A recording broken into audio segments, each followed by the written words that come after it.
Ya, oke. Assalamualaikum warahmatullahi wabarakatuh. Anak-anak sekalian yang saya cintai semuanya, khususnya di perbankan syariah. Kali ini saya akan memberikan materi tentang masalah kelangkaan dan kebutuhan manusia. Kelangkaan dan kebutuhan manusia ini bab yang pertama di ekonomi bisnis, ya. Ya, pada bab ini ya,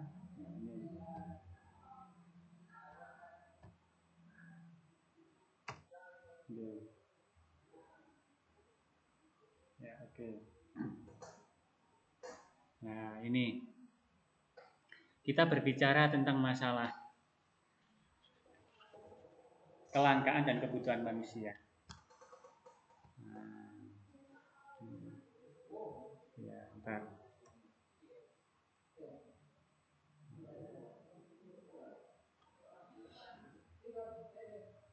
Kelangkaan dan kebutuhan manusia, ya. Kita pahami dulu tentang karakter manusia, sebagaimana yang disampaikan oleh Adam Smith. Ya. Adam Smith ini mengatakan bahwasanya manusia adalah Homo economicus. Homo economicus. Ini adalah merupakan makhluk yang cenderung tidak pernah merasa puas dengan apa yang diperolehnya dan selalu berusaha secara terus-menerus dalam memenuhi kebutuhannya. Ini pendapat yang disampaikan oleh Adam Smith.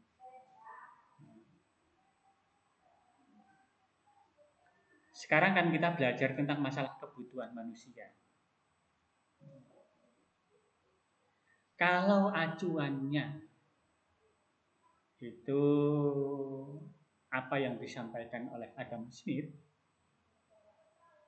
maka kita ini tidak akan pernah merasa puas dengan apa yang kita peroleh dan selalu berusaha secara terus-menerus dalam memenuhi kebutuhan. Nih, padahal permasalahan ekonomi, ya, permasalahan ekonomi adalah bagaimana memanfaatkan sumber-sumber ekonomi yang terbatas jumlahnya untuk memenuhi kebutuhan masyarakat. Oke, saya lanjutkan. Oke. Terus sekarang bagaimana cara untuk memenuhi kebutuhan?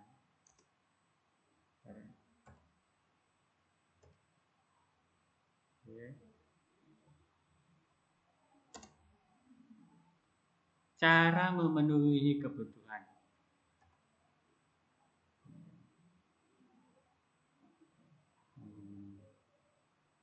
Cara memenuhi kebutuhan itu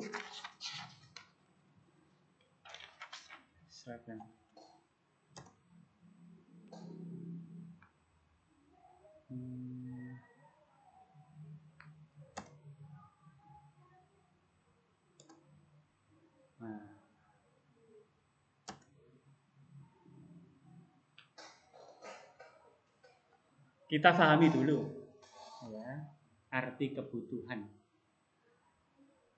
Kebutuhan adalah salah satu aspek psikologis yang menggerakkan makhluk hidup dalam aktivitas-aktivitasnya dan menjadi alasan atau dasar untuk berusaha. Ini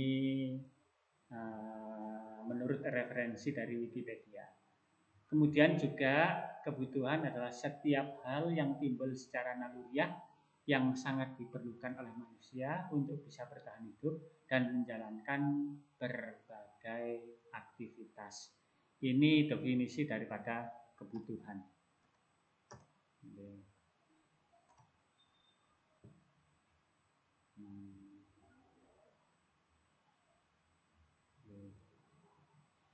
Bagaimana cara memenuhi kebutuhan? cara memenuhi kebutuhan tak lain dan tak bukan adalah harus ada interaksi. Harus ada interaksi.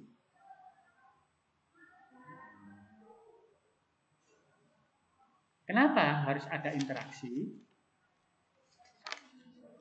Karena dengan interaksi manusia akan dapat berkomunikasi, baik itu secara individu dengan kelompok, baik itu berkomunikasi antara individu dengan individu, atau juga kelompok dengan kelompok. Ini ya. Maka dengan adanya komunikasi tersebut, manusia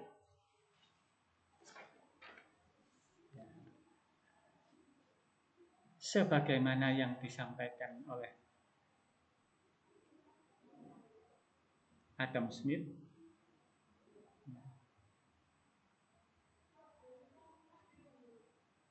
Adam Smith juga mengatakan bahwasanya manusia adalah homo homini socius. Manusia menjadi sahabat bagi sahabat yang lain. Ini ya. Oke, yang selanjutnya.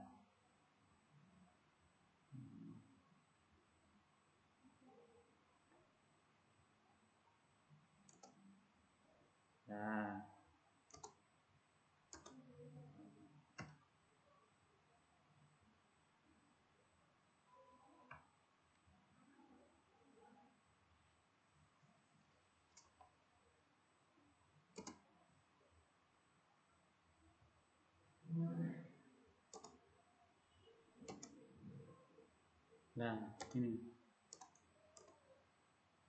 Bentar ya.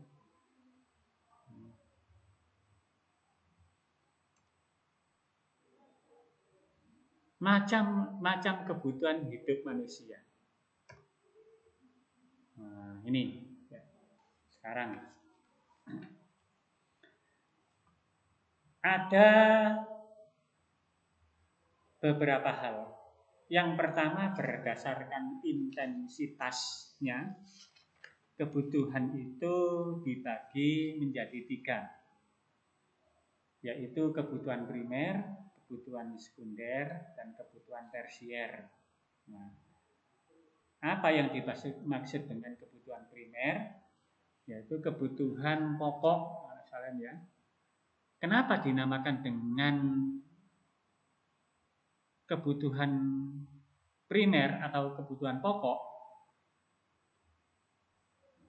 Karena kebutuhan pokok ini boleh dikatakan adalah kebutuhan yang utama ataupun bisa disebut dengan kebutuhan fisiologis. Jadi kebutuhan pokok ini, anak sekalian, kebutuhan ini sangat mendasar sekali, seperti kebutuhan akan pakaian, kebutuhan akan makanan, kebutuhan tempat tinggal. Nah, ini salah satu kebutuhan yang tidak boleh ditinggalkan atau kebutuhan utama dan juga disebut dengan kebutuhan fisiologis. Nah, ini. Kemudian kebutuhan sekunder adalah kebutuhan yang kedua setelah kebutuhan primer itu tertunaikan, dipenuhi. Nah, contohnya kebutuhan kesehatan, ya, kebutuhan kebersihan, kebutuhan pendidikan. Nah, ini adalah merupakan kebutuhan yang sekunder. Kemudian yang ketiga adalah kebutuhan tersier. Kebutuhan tersier adalah kebutuhan manusia akan barang-barang yang mewah, ya, seperti asuransi kesehatan, mobil, wisata yang mewah, plesir dan sebagainya adalah kebutuhan tersier. Nah, Itu ya. Kemudian yang selanjutnya adalah kebutuhan yang berdasarkan sifatnya. Ya. Kalau kebutuhan yang berdasarkan sifatnya itu adalah ada dua, kebutuhan jasmani yang terkait dengan fisik atau raga kita. Kemudian contohnya apa? Ya makanan, minuman, olahraga. Ini yang diperlukan oleh fisik dan raga kita. Kemudian kebutuhan rohani. Ya, kebutuhan yang diperlukan untuk menenangkan jiwa atau batin kita. Ini adalah kebutuhan rohani ya. Jadi contohnya apa? Kebutuhan rohani itu ya ibadah, kemudian liburan juga, kemudian baca-baca buku juga. Itu adalah salah satu kebutuhan rohani kita. Ya, jadi di samping fisik kita juga kebutuhan rohani kita. Nah, ini kalau menurut sifatnya. Kemudian kalau berdasarkan waktunya, ya, berdasarkan waktunya. Kalau berdasarkan waktunya itu adalah kebutuhan sekarang, kebutuhan yang akan datang, dan kebutuhan yang tidak terduga. Jadi kebutuhan sekarang itu adalah kebutuhan yang harus dipenuhi saat ini. Saat ini harus kita penuhi apa kira-kira? Kemudian kebutuhan yang akan datang, yaitu yang mana kebutuhan ini pemenuhannya dapat tertunda hingga batas waktu tertentu. Ya, ini kebutuhan yang akan datang. Tapi juga ada kebutuhan yang tak terduga, yaitu kebutuhan yang datangnya kebutuhan tersebut tidak terduga atau secara tiba-tiba. Kemudian juga ada kebutuhan yang berdasarkan subjeknya, yaitu berdasarkan subjeknya ini adalah kebutuhan individu, kebutuhan yang hanya digunakan atau diperlukan atau dipakai untuk kepentingan satu orang saja. Kemudian kebutuhan kelompok, yaitu kebutuhan yang hanya dipergunakan untuk kepentingan kelompok. Ya, ini.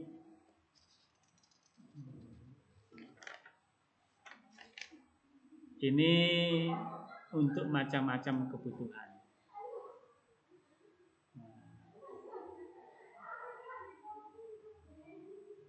Oke.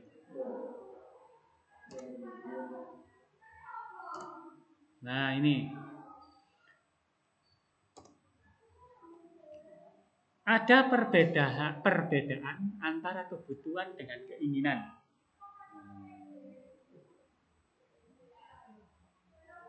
Ya. Kalau kebutuhan itu sifatnya objektif atau perlu dan mengikat. Tetapi kalau keinginan itu adalah subjektif dan tidak harus. Kemudian dampak yang diinginkan. Kalau kebutuhan itu adalah bermanfaat, tetapi kalau dampak yang diinginkan untuk keinginan adalah hanya kepuasan. Kebutuhan untuk yang dijadikan tolak ukur itu adalah fungsi. Ya. Tetapi kalau keinginan yang dijadikan tolak ukur itu adalah selera. Ya.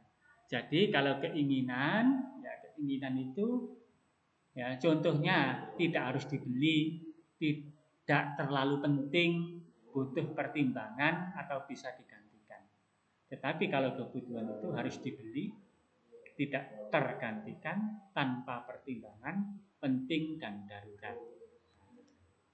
Ini ya. Jadi sudah ada pandangan atau sudah ada bayangan tentang perbedaan kebutuhan dengan keinginan. Tuh. Oke. Selanjutnya.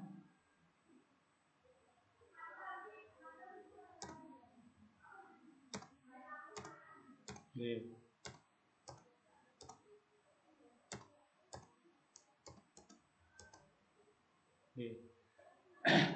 Hal-hal yang menyebabkan manusia selalu berusaha untuk memenuhi kebutuhan. Nah, ini yang pertama adalah sifat alami manusia.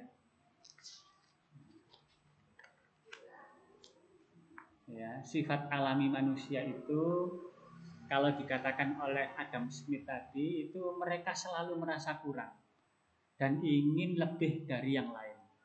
Ya. Kemudian juga sifat alami manusia itu, anak sekalian, ya, semakin banyak sarana yang dimiliki, semakin bersemangat untuk memiliki lebih banyak lagi. Kalau di dalam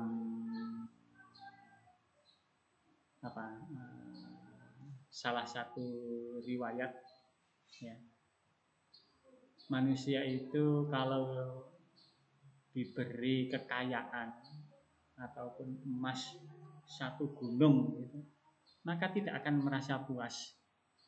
Dia akan minta lebih lagi 2 ataupun 3 gunung.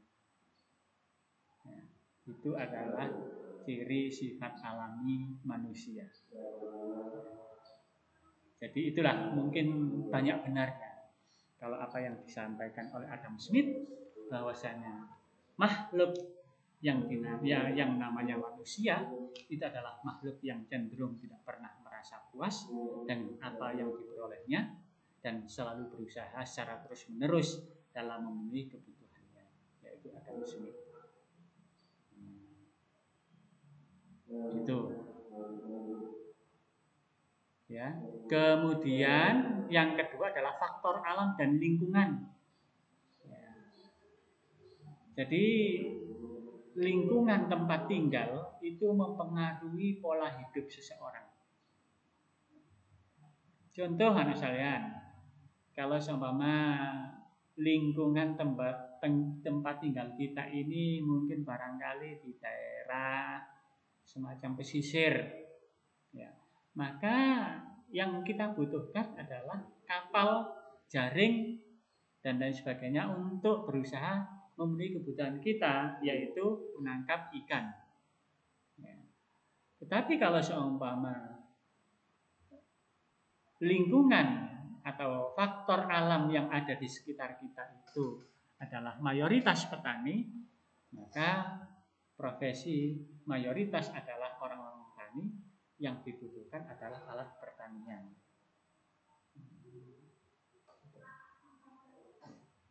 Kemudian yang ketiga adalah kemajuan iptek.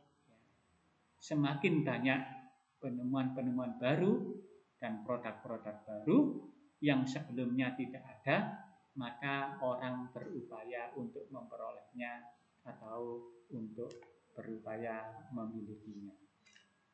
Jadi itu adalah. Kemudian perdagangan internasional. Jadi adanya ekspor impor itu, maka akan diperkenalkan produk dari suatu negara, maka orang cenderung akan ingin memiliki.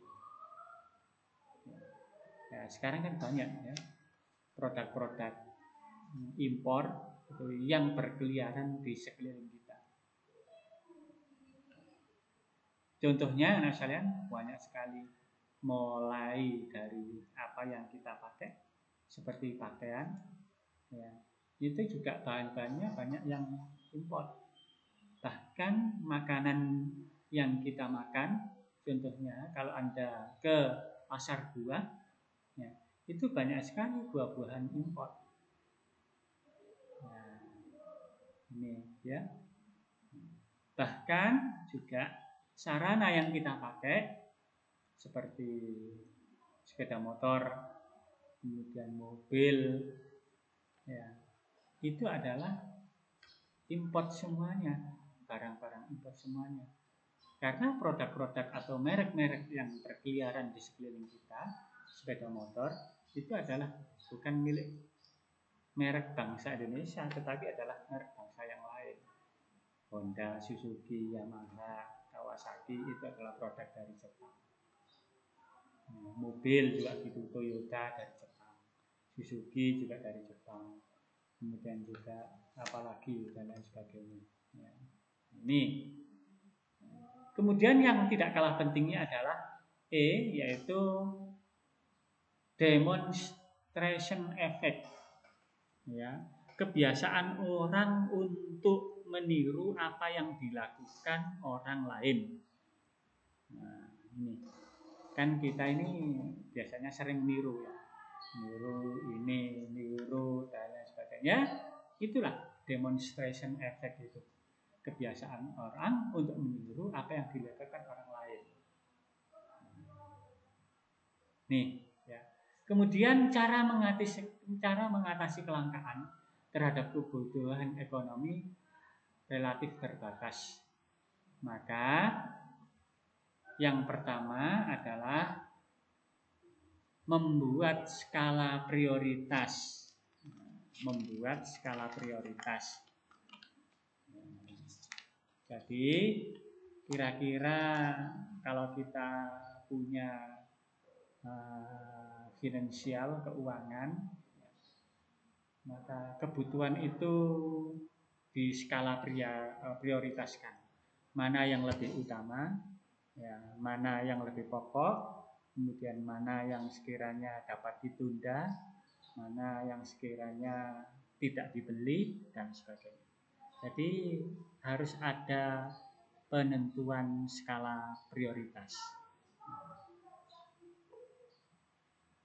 Kemudian yang kedua, bijaksana dalam menggunakan sumber daya. Bijaksana dalam menggunakan sumber daya itu ya tidak boleh mubazir. Ya, secukupnya saja. Kemudian juga kalau seperlunya saja. Ya, jadi Anda harus bijaksana di dalam menggunakan sumber daya. Kemudian mengadakan eksplorasi atau menggali alternatif. Nah, ini ya. Jadi menggali alternatif di sini ya, yaitu kira-kira barangkali ya ada pilihan-pilihan yang lain.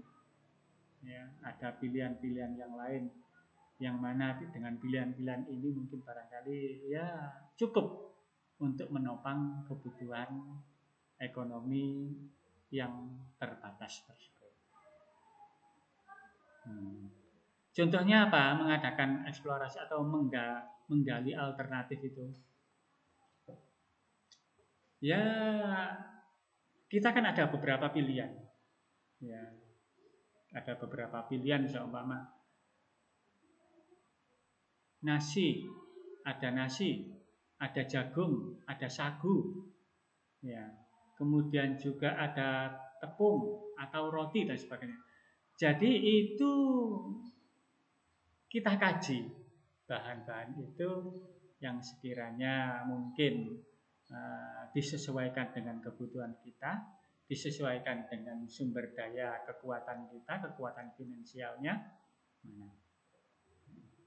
Kalau cocok untuk kehidupan kita barangkali ya makan, seumpama makan ya tidak harus nasi, ya harus ada jagungnya, ya tidak masalah. Toh juga nasi dan jagung dicampur jadi satu itu jauh lebih sehat dan lain sebagainya. Kemudian juga memanfaatkan barang substitusi. Barang substitusi adalah barang pengganti, ya, barang pengganti. Contohnya anak sekalian, ya ikat pinggang kita ini. Ikat pinggang kita ini kalau kita punya uang yang cukup, itu kita bisa beli ikat pinggang yang terbuat dari kulit. Ya. Tapi kalau seumpama keuangan kita ini pas-pasan, ya, tidak harus memaksakan kita beli ikat pinggang itu dari kulit bahannya. Tetapi ada yang lebih murah, ya, yang lebih bagus, yaitu dari imitasi. Ya, ini barang pengganti. Begitu juga makanan. Begitu juga dengan makanan. Kalau seumpama ya, pas lagi harga gula itu mahal, ya, pas lagi harga gula mahal, mungkin barangkali ada alternatif yang lain, yaitu gula merah. Nah, ini kan mungkin barangkali lebih murah. Kemudian juga gitu makanan, ya, pas lagi beras mahal, ya mungkin bisa juga alternatifnya dicampur dengan jagung. Nah, itu tadi. Ya, jadi memanfaatkan barang substitusi, barang pengganti. Kemudian memanfaatkan kembali dengan cara daur ulang. Ya, apa boleh buat barangkali mungkin sekarang ini ada produk-produk yang lebih kreatif, inovatif. Ternyata produk-produk tersebut adalah hasil dari daur ulang, mungkin barangkali yang tidak kalah kerennya dan juga tidak kalah kualitasnya. Nah, itu memanfaatkan limbah ataupun mungkin barangkali properti-properti yang kurang bisa dioptimalkan, tetapi dapat dimanfaatkan untuk kepentingan-kepentingan yang lebih baik. Nah, ini memanfaatkan kembali dengan cara daur ulang. Yaitu anak sekalian, jadi